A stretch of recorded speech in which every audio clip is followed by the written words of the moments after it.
Episode 305 na tayo mga kapuso ng abot kami na pangarap, araw ng Miyerkules, August 30, 2023. Patuloy pa rin na tinutulungan ni Lynette itong si RJ na makalabas. Samantalang yung mga boys ay inaalala nila itong si Doc Lyndon saka si Annalyn hindi pa rin nakakabalik ng East Ridge. Ang tagal-tagal. Samantalang hindi naman makakontak ni Chang Susan itong si Lynette. Kasi nga sobrang busy pero nagre-ring yung phone, hindi naman sinasagot. Binigyan niya ng paalala yung mga boys na kapag dumating na sina Doc Lyndon sa si Annalyn, balitaan agad siya. Samantalang tong bata, hingi pa rin ng hingi ng tulong, wala man lang rescuers na dumarating. Kaya nangyari, bumalik siya kay Annalyn.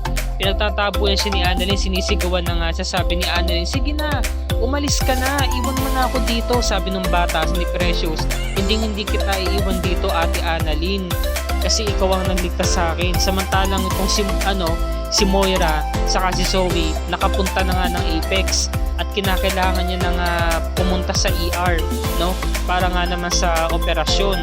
Ngayon nakita ito ni Joanne saka ni Yula at nagkausap ang dalawa. Nagulat sila na buhay pala itong si Moira. Samantalang itong si Josa nangihinayang siya dun sa cellphone ng asawa niya. Humihingi siya ng tawad. Kinakausap niya ito sa litrato sa cellphone. Sabi niya, pasensya na, mahal. Nawala ko yung cellphone mo, hindi ko na isalba. Ngayon nakita niya si Bogs. Si Bogs nangangailangan ng pera. Sabi niya, eto, nandito pa yung cellphone ng asawa mo. Nasa akin, naisalba ko. Pero, hindi ko to ibibigay sa iyo, Diyos. Kailangan ibigay mo muna yung 7,000. Ibalik mo yung 7,000 sa akin. Bilhin mo to. Kasi kailangan ko rin ng pera. Dahil nasa hospital yung pamangkin ko. Dahil dinala siya sa hospital dahil napahamak din siya sa Lindon. Pinipilit ni Josa, inaagaw niya kay Bogs yung cellphone. Diba, wala naman daw siyang maibabayad. Hanggang sa wala na nga nagawa si Josa dahil na kay Bogs pa rin yung cellphone ni Cromwell at ibebenta niya raw ito sa iba. Sabi naman ni Josa, huwag mong ibenta sa iba, diba?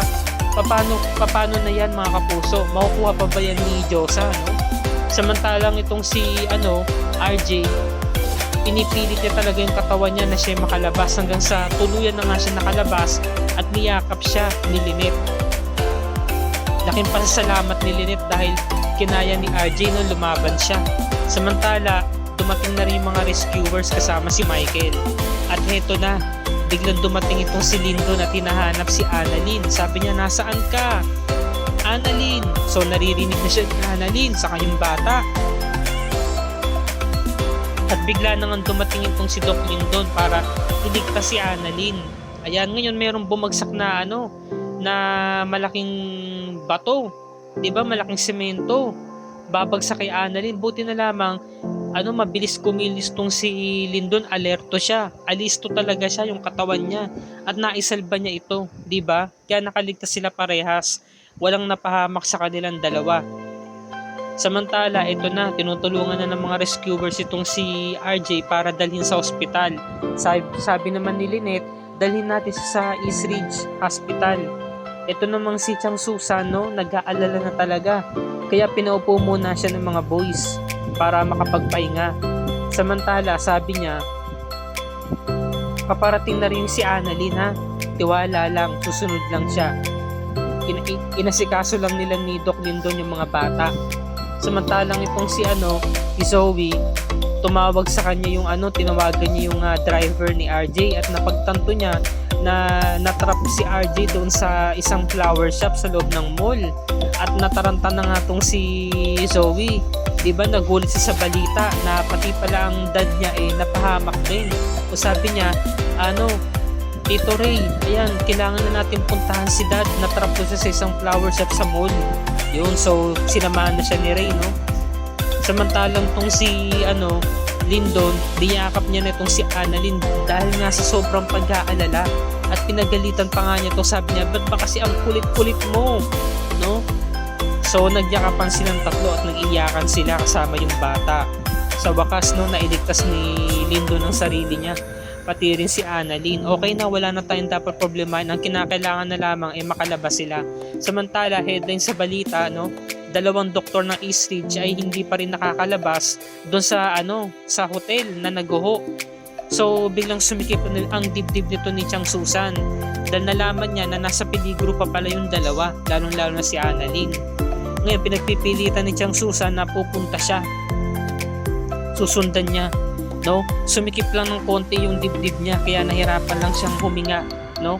Samantalang itong si Doc Lindon, kinakailangan niyang buhatin yung malaking bato na dumagan sa paa ni Annalyn kasi sobrang sakit, nadadaganan talaga, 'di ba? Yun na lang talaga yung kailangan matanggal yung bato para may akay ni Lindon si Annalyn papalabas ng gumuhong gusali. Samantalang itong ni Zoe naghihikahos, pumunta na nga doon sa gumuhong mall. Ayan, hinahanap niya ang dad niya kasama si Doc Ray Meneses. Ngayon, nadat na nila si Michael at sinabi naman ni Michael, okay na ang dad mo, Zoe. Dinala na sila sa East Ridge Medical Hospital kasi kasama niya si Lynette. So nagulat si Zoe, sabi niya, tara na, balik na tayo sa East Ridge, punta na tayo doon, Ninong Ray. Samantalang ito, nagtatalo yung mga boys kasi sabi niya, kasalanan ko ng Lindon na yun dapat siya na lang yung naguhok. Sana siya na lang yung madaganan ng buong gusali Deserve niyang mamatay, sabi naman ni Harry na, ba't mo sinasabi yan? Masama yan, hindi. Siya ang dahilan kung ba't namatay ang ang pinsan ko. So sabi naman ni Regan, mabuti pa, ako na lang pupunta kay Annalyn, nagtalo-talo na sila. So pinagsasampal silang tatlo ni Chang Susan, ang lakas sa sampal dito ang lutong ng sampal, sabi niya, hindi ito ang tamang panahon para mag-away-away kayo. Hindi yan makakatulong, di ba? Sinaway niya, natigil yung tatlo. So ito na nga, dumating na yung mga rescuers, thank God. Laging huli kong dumating. At naisalba na rin tong si Annalyn. Ayan, kailangan niya kasing ibuhat di ba? Samantalang tong si Lynette, ayan, ginagamot na yung sugat niya, di ba? Para anti-tetano kasi nadali siya nung pako Ginagamot na siya ni Nurse Ning. At kinamusta agad siya ni Doc Carlos. Pinuntahan agad siya at nagyakapan silang dalawa. Laking pasasalamat naman ni Carlos dahil ligtas itong si Lynette, di ba? Kahit na meron itong natamong sugat. Ngayon sinabi naman ni Lynette, nasan si Annalyn? Sabi naman ni Carlos ay nandoon pa sa East Ridge. Pinuntahan lang yung mga bata at maya-maya nandito na rin yun. Kasi nga nag-aalala tong si Lynette, tinatawagan niya tong si Annalyn hindi pa rin talaga sinasagot yung phone. Hanggang ngayon wala pa rin talaga siyang balita. At ngayon napag-alaman din nila na okay na rin naman itong si RJ. Diba nagpapahinga na raw. Okay na yung operasyon. Kaya napalagay na rin ang loob nito ni Lynette. Dahil nga kinuwento na rin ito ni Carlos hanggang sa dumating na nga itong si Zoe. At talagang nag-aalala. So nangyari, as usual, sinisi na naman ni Zoe itong si Lynette. At si Lynette na nahimik na lamang. Hindi niya na kaya pa magpaliwanag kasi kahit anong paliwanag naman na sabihin niya, hindi pa rin siya paniniwalaan. Ngunit ang sinabi naman ni Lynette kay Carlos, nagkatagpo lamang talaga sila ni RJ sa flower shop kasi nagtanong si Carlos paano sila nagkita ni RJ, diba? So coincidence lang talaga. So syempre sinisi na naman ni Zoe si Lynette, sinabi niya kahit kailan talaga kapag kasama mo si dad lagi siya napapamak, salot ka, malas ka sa kanya. So sabi naman ni Carlos, buti pa Zoe, umalis ka na, puntaan mo ng dad mo, sige na, makinig ka sa akin. Samantalang tong si Giselle, nagpapasalamat siya dahil okay na rin ang lagay ng kapatid niya. Kahit daw nagkasama ng loob nila, may concern pa rin siya dahil nga magkapatid sila. At natutuwa nga itong si Giselle sa binalikan ni RJ dahil naaalala na raw niya yung mga panahon nga nagmamahalan sila ni Lynette. Ngayon pa lang daw ang parte ng alaala na nanumbalik sa kanya, pero yung pagiging doktor at sa mga ibang bagay hindi pa rin bumabalik. Kaya inaasahan pa rin ni Giselle na magbabalik na ng tuluyan kahit unti-unti ang mga alaala ni RJ.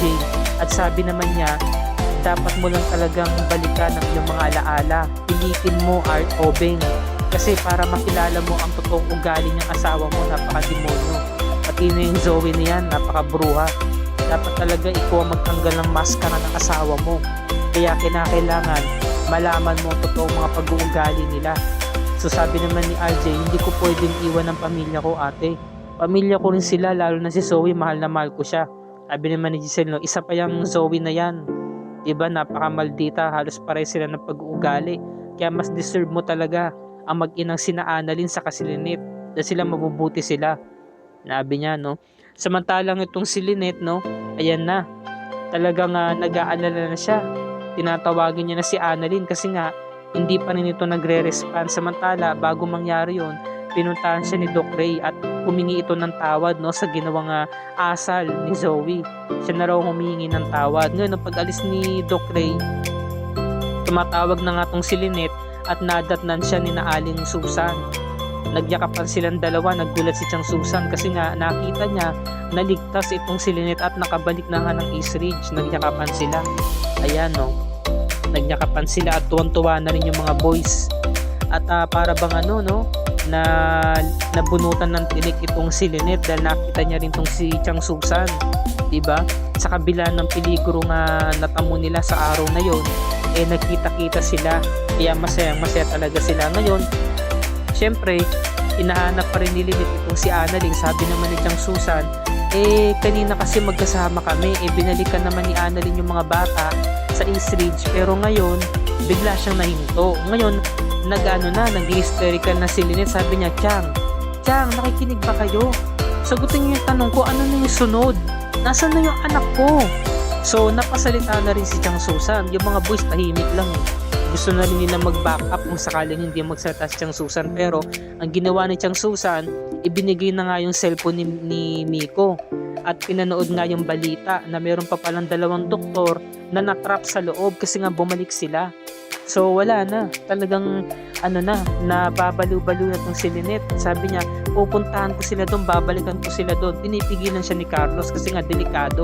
Sabi niya, dito ka na lang Lynette, delikado. Hindi, Carlos, kahit anong gawin pagpilit mo sa akin, pupunta ako anak ko doon. Nagwawala na siya. Mabuti na lamang biglang dumating itong si Annalyn. Sakay ng wheelchair, no? Akay-akay siya ni Doc Lindon. Ayan. So nakahinga na rin siya ng maluwag. At dito na po nagtatapos ang review and recap para sa araw na to. Bukas mga kapuso, abangan natin ang episode 306 sa araw ng Huwebes.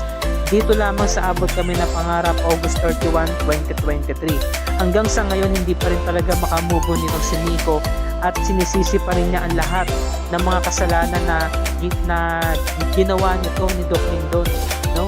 At hinihiling pa rin niya, sana ikaw na lang ang namatay. Sana hindi ka na lang bumalik dito. Sana natabunan ka na lang ng mga malalaking bato. At umiiyak yung si Doc Lindon, no? Paano kaya niya mo-overcome yung depression na kanyang natatamo, diba? At hanggang kailan siya mapapatawad ng pamilya ni Emily na ngayon nalaman niya na kahit kailan hindi siya nakagawa ng kasalanan kay Emily dahil nga sabi naman ni Emily, diba, nung nagkausap sila, nung napakita sa kanya to, kahit kailan hindi ka nakagawa ng kasalanan sa akin, kaya wag mong ibaba ang sarili mo, wag mong pahirapan ang sarili mo, diba? Yun na lang hinihintay ni Doc Lindon, yung pagpapatawad mula sa pamilya ni Emily, 'di ba? At pagtanggap sa kanya. At heto ang isa pa sa mga dapat natin pakatutukan, 'di ba? Ang muling pagkakasundo ni Zoe sa ni Annalyn sa pagkakataong ito, 'di ba?